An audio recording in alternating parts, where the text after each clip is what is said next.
C'est le Classico. Bonjour les amis, j'espère que tout le monde se porte bien.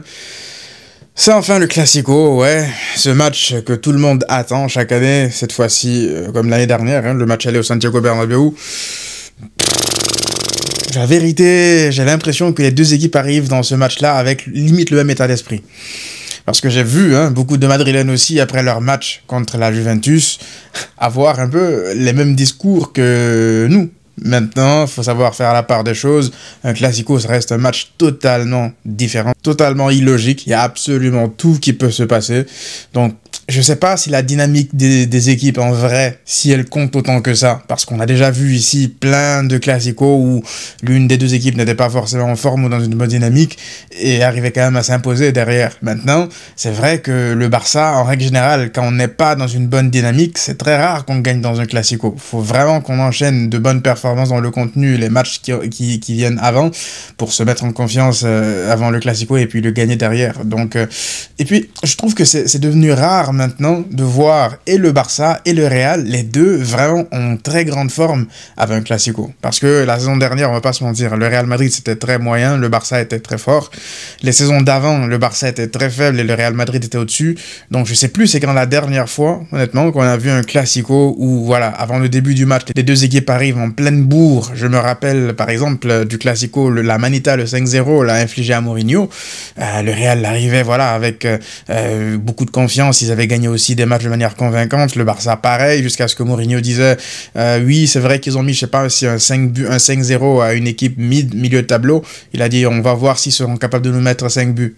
Finalement, ils ont mangé 5 buts, parce que c'était le Barça de Pep, mais je me rappelle plus, en fait, c'est quand la dernière fois qu'on a eu un Classico où les deux équipes arrivent sans blesser, même si c'est difficile d'avoir des matchs avec 0 blessé de part et d'autre, mais en tout cas, en état de forme, tu te dis ouais, ça va être le choc des étoiles. Je me rappelle pas c'est quand. La saison dernière, voilà, le Barça a très vite pris l'ascendant psychologique sur le Real, parce qu'il était beaucoup plus fort, et le Real c'était limite une caricature, et cette saison, peut-être que je te dirais que ça pourrait être équilibré en termes d'état de forme, parce que même si le Barça a montré beaucoup de failles, et le Barça, faut le dire aussi, a beaucoup d'absents importants, le Real Madrid aussi a eu un début de saison en demi-teinte, et je pense qu'il n'y a que 2 points entre eux, donc c'est pas comme si le Real marchait sur l'eau et que tout allait bien. C'est une équipe qui se cherche encore sous Xabi Alonso, donc forcément je pense que ça sera limite qui sera le moins nul, je crois, parce que les équipes, en fait, les deux équipes ont les armes pour faire mal, pour se faire mal mutuellement. Maintenant, ce sera de savoir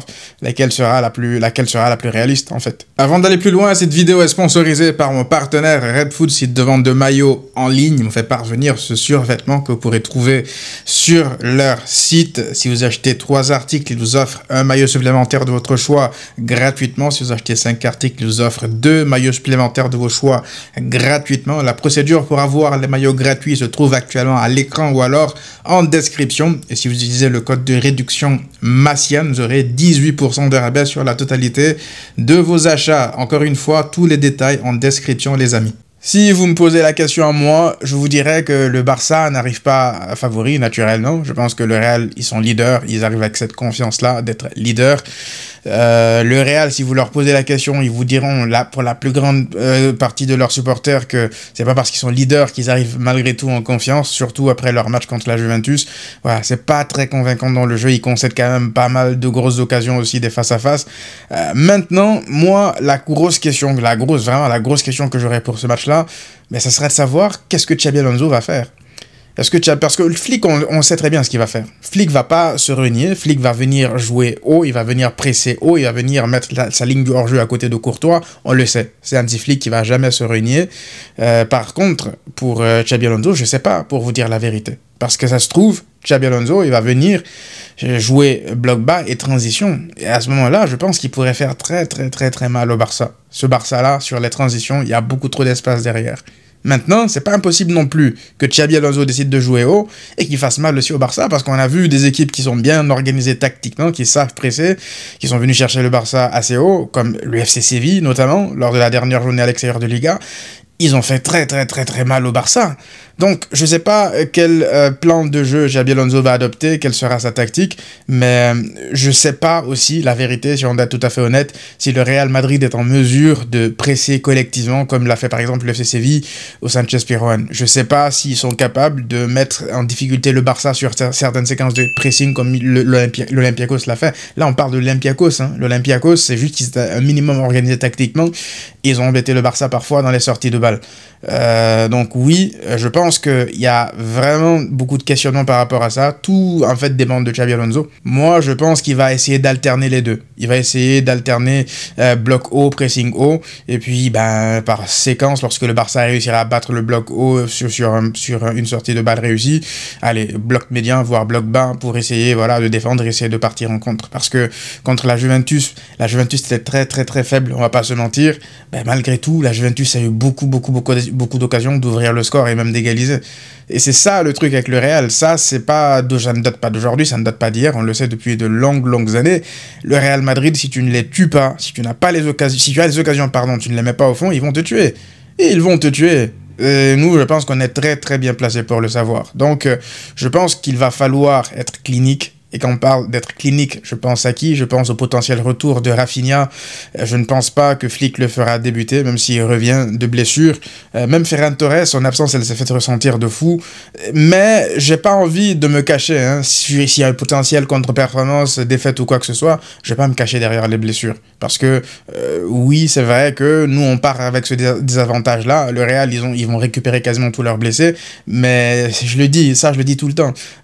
L'histoire, en fait, le football a une mémoire assez courte. Demain, ou dans une semaine, ou dans un mois, les gens s'en foutront de savoir est-ce qu'il y avait des blessés ou pas durant ce match-là. Tout ce que les gens verront, c'est que le Real a gagné ce Classico, que le Barça a gagné ce Classico. Donc, j'ai pas envie de me cacher derrière les excuses, d'autant plus que Hansi Flick lui-même, la saison dernière, c'était pas d'excuses, c'était son leitmotiv, pas d'excuses. Il le chantait à chaque journée, pourtant il y avait quand même aussi pas mal de blessés. Pas autant que cette saison, c'est vrai, mais j'ai pas envie que cette saison, la deuxième, que les excuses qu'on ne voulait pas prendre la saison dernière, qu'on les prenne juste cette saison parce que ça va moins, je veux dire, dans le jeu. Et quand on parle justement de ça, on va faire mal à ce Real Madrid. Moi, je pense qu'il y a un joueur en particulier qui peut faire extrêmement mal au Real Madrid, dépendamment de comment le Real va jouer. Si le Real vient chercher le Barça assez haut, il va falloir surveiller Marcus Rashford.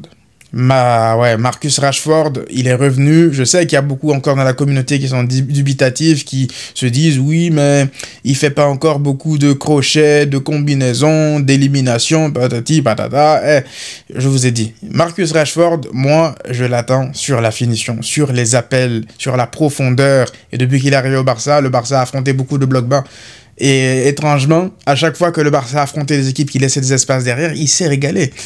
Je pense là à qui? Je pense à Newcastle. Je pense à qui? Je pense aussi, là récemment, l'Olympiakos à 10 contre 11. Parce que oui, il y a beaucoup plus d'espace à 10 contre 11. Parce qu'ils ont l'Olympiakos, ils n'ont pas non plus posé le gigabus derrière. Ils ont essayé quand même d'attaquer. Donc Rashford avait de l'espace et il a fait mal à cette équipe-là. Et si donc le Real de Alonso vient chercher le Barça assez haut, si jamais le Barça réussit à battre le pressing du Real, Rashford, Lamine Yamal, il y aura des espaces. Là, justement, en parlant de Lamine Yamal, là, je l'ai dit, sur les 2 derniers matchs, Girone, Olympiakos, j'étais au stade, je n'ai pas du tout apprécié ces matchs, ça ne veut pas dire qu'il a été dégueulasse ou catastrophique, mais Lamine Yamal a des standards, parce que j'ai remarqué maintenant que tu n'as même plus le droit d'émettre la moindre critique, le moindre argument, la moindre critique argumentée sur Lamine Yamal. Non. Il y a maintenant de nouveaux fanatiques. C'est soit là, tu dis que Lamine Yamal c'est le meilleur joueur du monde, ou alors toi aussi t'es contre lui, tu commences à retourner ta veste, les gars. Je vous le dis, d'avance, vous allez me détester. En tout cas, pour ceux qui viennent d'arriver sur la chaîne, si vous ne me connaissez pas, vous allez me détester. Parce que moi, je ne suis pas fanatique d'un joueur. Lamine Yamal, je le kiffe de fou. J'adore le joueur, j'adore le spectacle qu'il me procure. C'est un joueur que j'ai pas besoin de le dire. Par contre, lorsque Lamine Yamal va faire de mauvais matchs, je vais le dire aussi. C'est pas parce que Lamine Yamal joue dans mon club que je supporte le Barça que je suis censé... En fait, c'est pas ça, aimer un joueur. Si vous faites ça, c'est que vous ne l'aimez pas vraiment. C'est comme votre enfant, en fait. Lorsque votre enfant fait des bêtises ou il ne fait pas ce que vous attendez de lui, si vous ne lui dites pas juste parce que vous l'aimez et vous devez le protéger en public à chaque fois parce que vous l'aimez, vous ne lui rendez pas service. Vous l'encouragez dans ce qui n'est pas bon. Donc, Lamine Yamal, je le vois un peu comme ça. C'est ce gamin-là qui a un talent de fou furieux, qui n'a pas fait 2 bons matchs à son niveau, en tout cas, selon ses standards, parce que Lamine Yamal a des standards. Il est 2e au Ballon d'Or, faut pas l'oublier.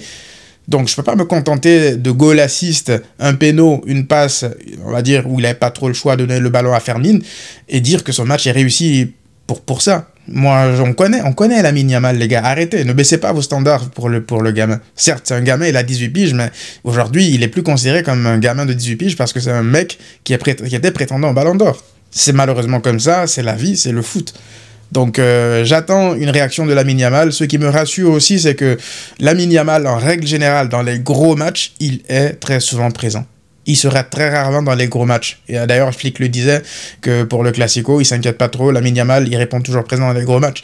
J'espère aussi que si jamais il n'a pas 90 minutes dans les jambes, on a vu que Rooney Barghtaji est capable d'offrir quelque chose de différent. Il a beaucoup plus d'énergie, beaucoup plus de vivacité que Lamine Yamal qui n'est pas à 100%. En tout cas, lorsqu'il n'est pas à 100%, peut-être qu'il s'économisait aussi Lamine pour le Classico. On verra bien. Mais Lamine Yamal, il sera extrêmement important. Faut aussi parler du retour de Fermin Lopez. On l'a vu. Fermin Lopez, quand je le disais durant les semaines lorsqu'il était blessé, qu'avec Fermin à la place de Olmo, je dis pas que ça aurait tout changé durant les dernières semaines, mais franchement, il y aurait eu quand même pas mal de buts importants clutch qu'il aurait mis Fermin Lopez. Là, contre l'Olympiakos, il te met un triplé avec son mauvais pied en plus. C'est un joueur qui est clinique devant le but. Le Barça a besoin de Fermin Lopez, de son énergie, de son activité, de lui, tout simplement. Parce que c'est un joueur technique, c'est un joueur qui a de la rage, il joue avec son cœur et il joue aussi avec beaucoup de volonté d'aller marquer des buts. Et moi, c'est ce dont j'ai besoin actuellement au milieu de terrain. Parce que, voilà, Pedri, il est capable d'en mettre, mais pas autant. Frenkie de Jong, on sait, c'est ça le double pivot qui sera aligné avec Fermin devant. Et je ne pense pas, malheureusement, que Rafinha sera, je veux dire, assez prêt pour débuter le match, tout comme Ferran Torres, mais en deuxième période, il pourrait faire du bien. Donc, en termes de composition d'équipe, je pense que on verra un peu ce qu'on a vu contre l'Olympiakos. Je sais pas, si Dro, ça serait quand même une grande responsabilité de faire jouer Dro en tant que titulaire contre le Real Madrid. Ça ne m'étonnerait pas que Flick nous mette un double pivot Casado, Frenkie, et puis Pedri beaucoup plus haut en 10, en mettant Fermin excentré faux ailier gauche avec Rashford en pointe. On verra ce qui va se passer en termes de composition d'équipe, mais je sais pas, si Flick aligne Dro comme ça, titulaire au Bernabéu pour sa première, 17 piges, ça serait quand même un grand signe de confiance de la part du coach allemand. On verra ce qui va se passer. Maintenant, de l'autre côté, naturellement, Mbappé qui marche sur l'eau depuis quasiment le début de la saison, il carbure à quasiment un but par match, ça sera le danger numéro 1 face à nous. Là, je pense que même la saison dernière, il était de plus en plus à l'aise contre nous. Finale de Supercoupe, je crois, il marque, c'est lui qui marque pour le Real. Ensuite, en Copa, il marque le coup franc. Ensuite, en Liga, il met un triplé, certes inutile, mais il met quand même un triplé. Donc, je pense qu'il commençait déjà à prendre la mesure de cette ligne haute du Barça. Donc, ça va être très difficile de le gérer, je crois. Il est vraiment revenu à un niveau très élevé, Mbappé. Moi, je ne vois pas que ça me fait limite peur parfois.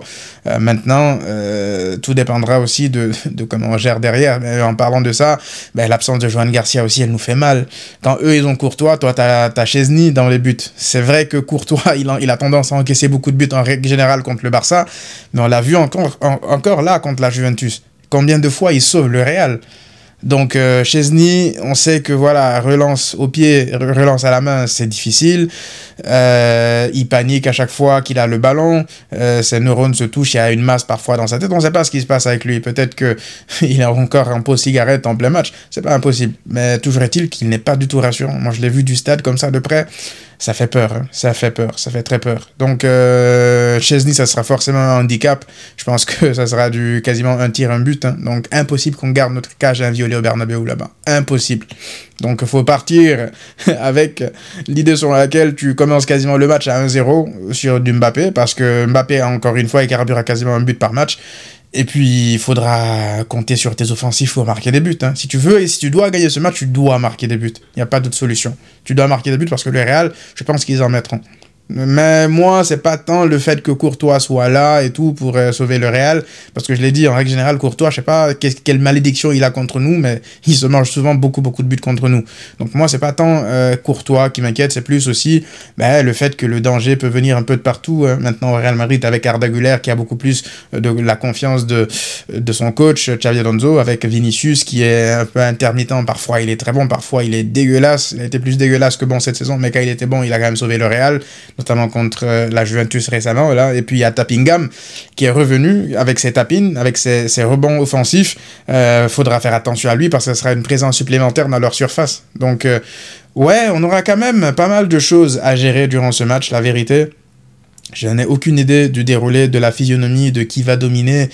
Je suis très curieux, la vérité, de voir comment ça va se dérouler, tout ça. Donc, dites-moi, vous, qu'est-ce que vous en pensez dans les commentaires. On se retrouve juste après le match pour le débrief, peut-être un peu plus tard, mais je pense que je vais aller essayer de regarder le match dans une peña ou alors dans un... on m'a parlé d'un endroit ici où il y a beaucoup de supporters du Barça avec un écran géant pour regarder le Classico. Donc, peut-être que je vais vous filmer des images aussi en direct et je vous les partagerai dans le débrief. Mais on se retrouve quand même après le match, je vous sortirai le débrief dans la soirée, juste après, je sais pas si c'est juste après, mais en tout cas le soir même. Et voilà les amis, à très vite.